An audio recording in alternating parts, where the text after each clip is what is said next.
Hola a todos, sean bienvenidos a este curso de física antigua.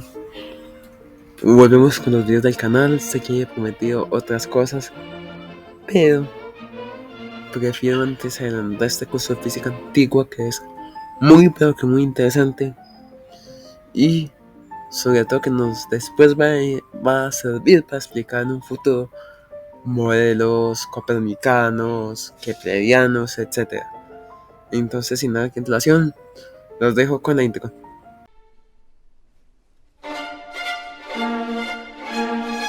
Entonces, en este primer episodio, primer capítulo, primera clase, como lo quieran llamar, vamos a ir desde Tales de Mileto hasta Pitágoras de Samos.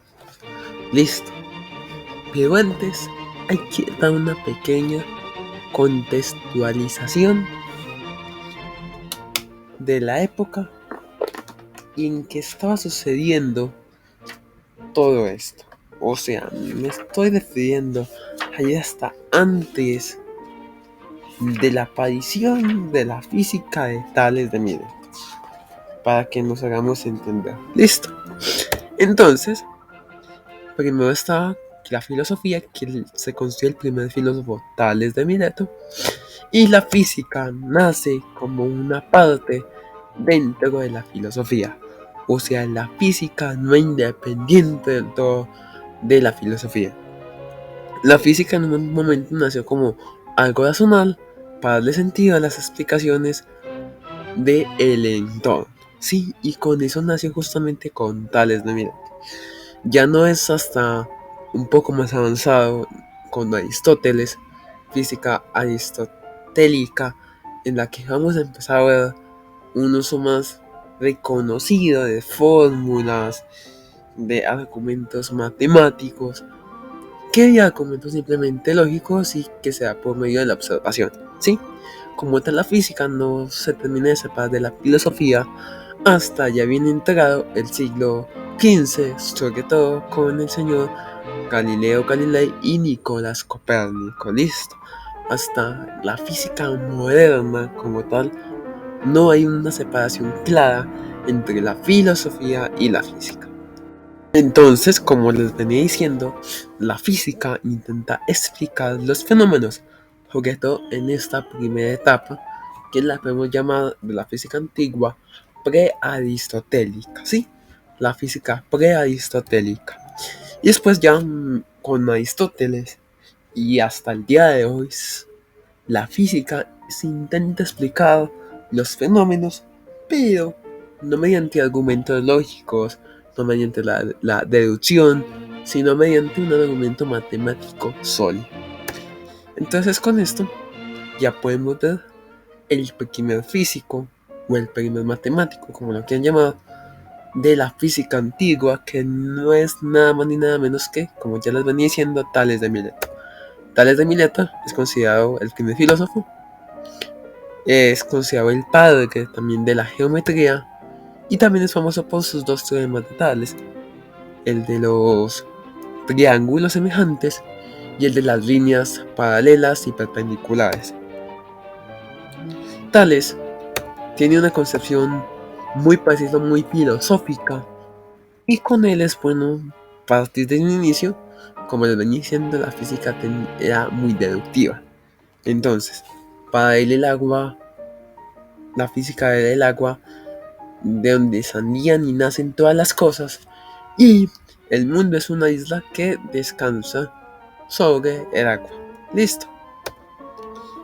Después de él tenemos a un señor que de acá se empieza a marcar una física más rigurosa, que es Anaximandro. Anaximandro lo primero que tiene es que todo es un ciclo, ¿sí? ¿Y esto por qué? O sea, él dice que de lo caliente pasa a lo húmedo, de lo húmedo pasa a lo frío, de lo frío pasa a lo seco y de lo seco vuelve a lo caliente.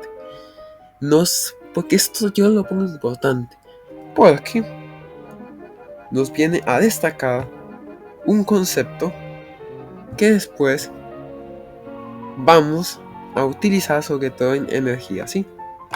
la energía, al igual que el sistema de tales,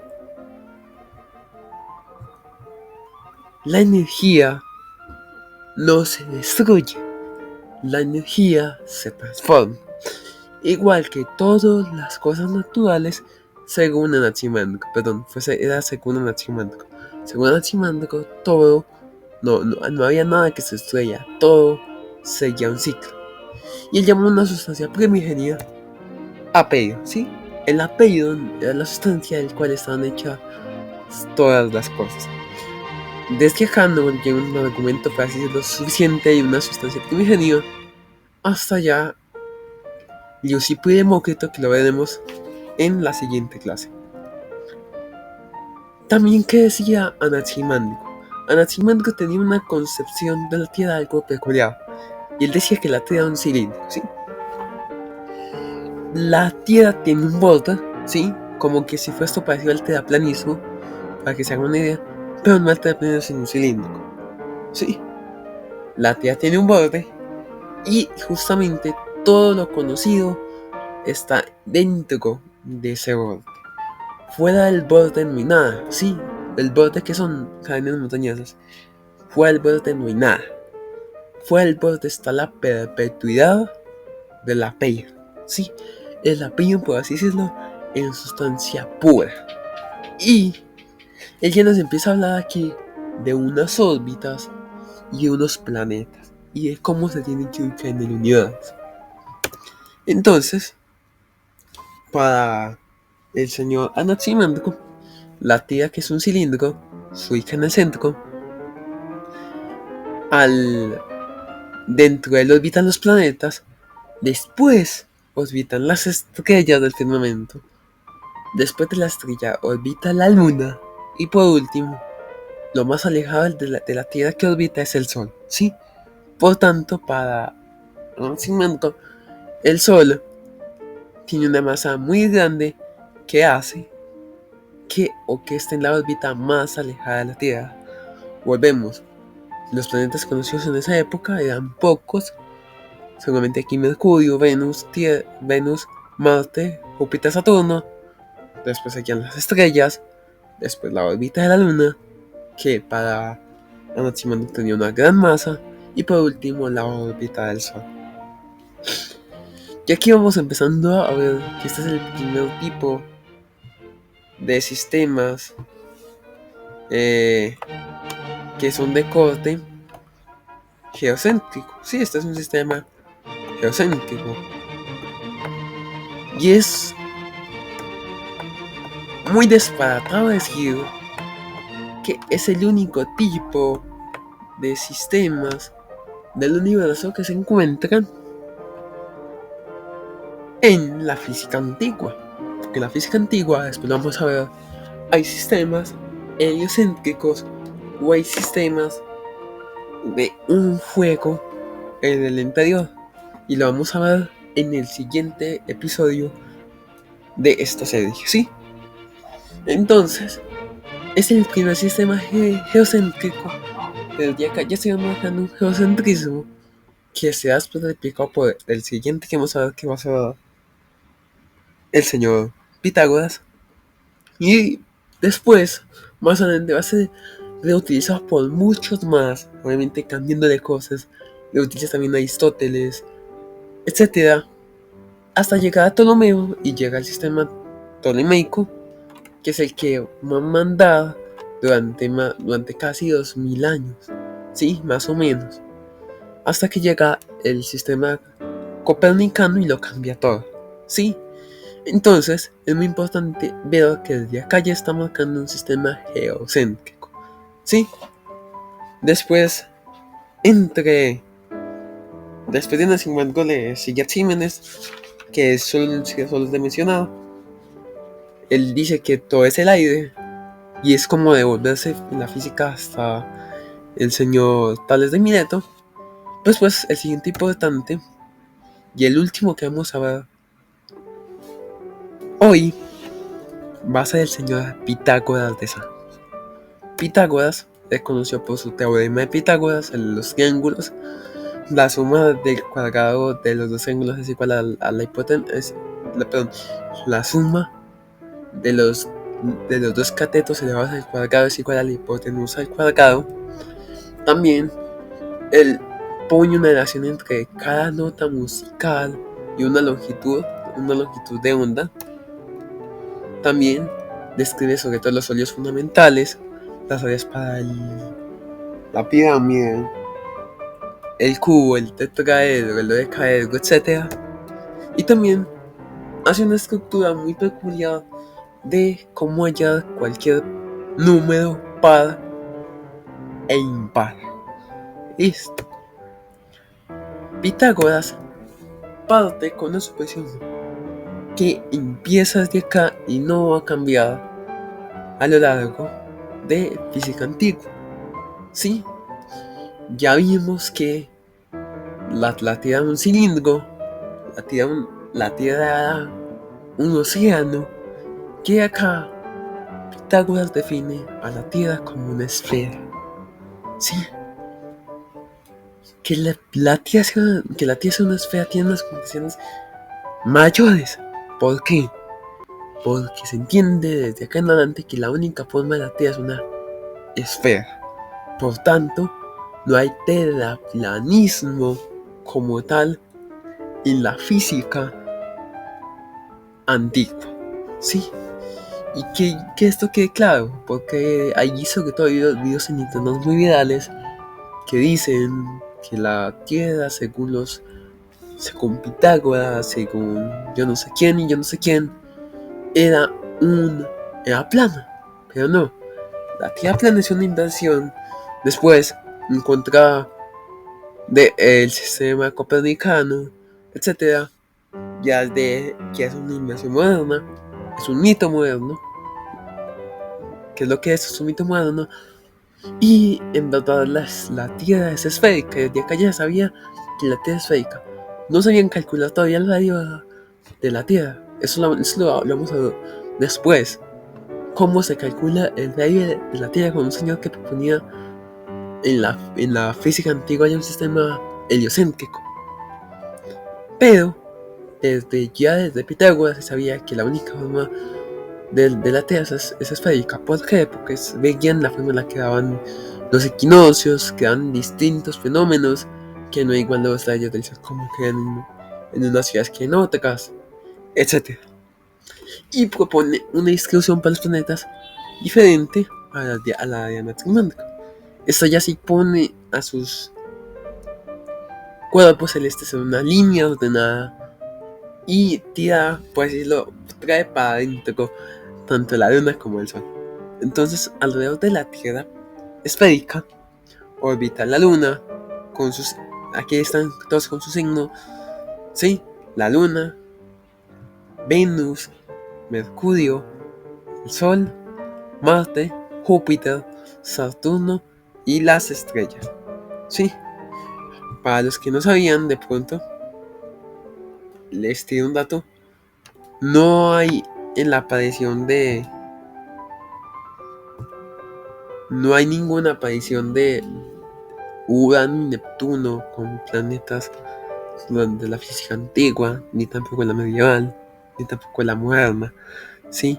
Ya es muy reciente que hemos encontrado a esos dos cuerpos celestes, porque se quedan antes, quedan estrellas que se quedan fijas y que se mueven con la bóveda celeste, porque no eran capaces de conocer que si eran planetas o no, ¿sí? Con los instrumentos que se tenían.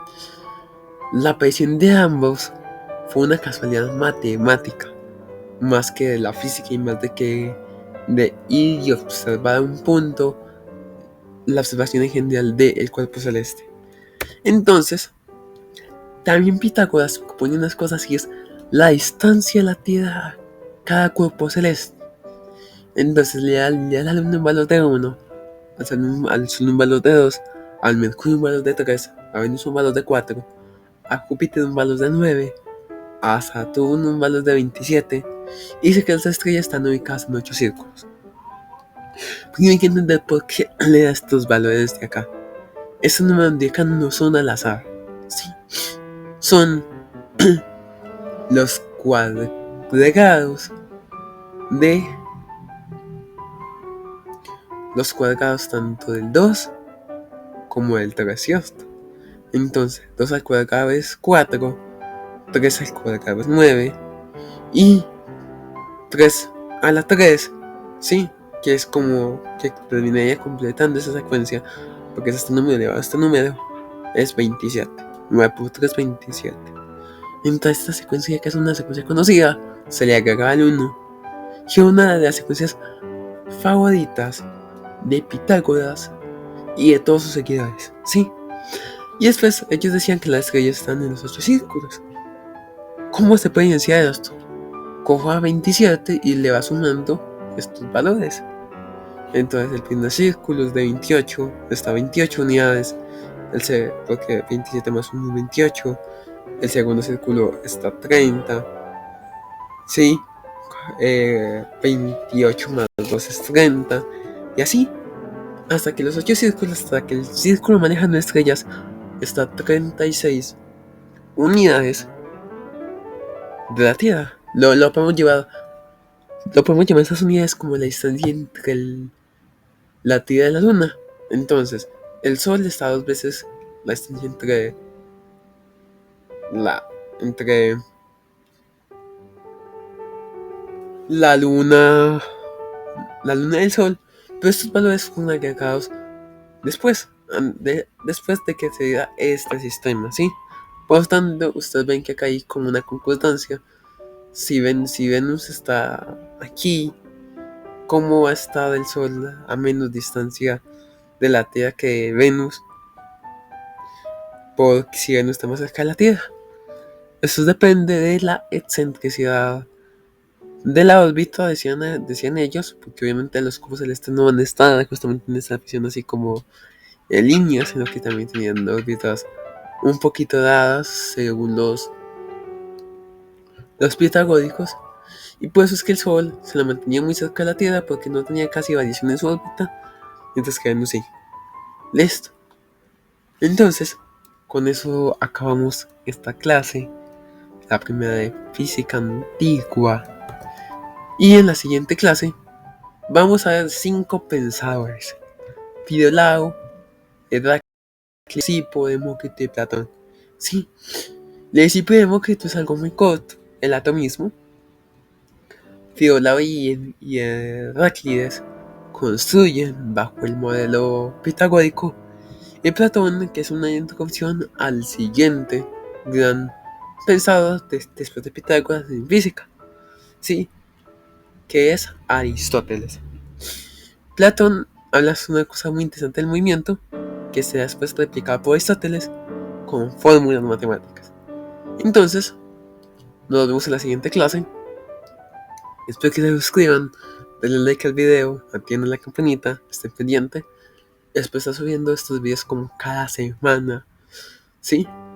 Y por último les quería decir que si alguien quiere diseñar un logo del canal o una animación con el logo del canal o algo así, me puede escribir por Instagram. Ahí hablamos, si algo, y tienes asegurado que va a aparecer el outro de cada uno de los videos. Así que nada más por hoy, me despido. Adiós.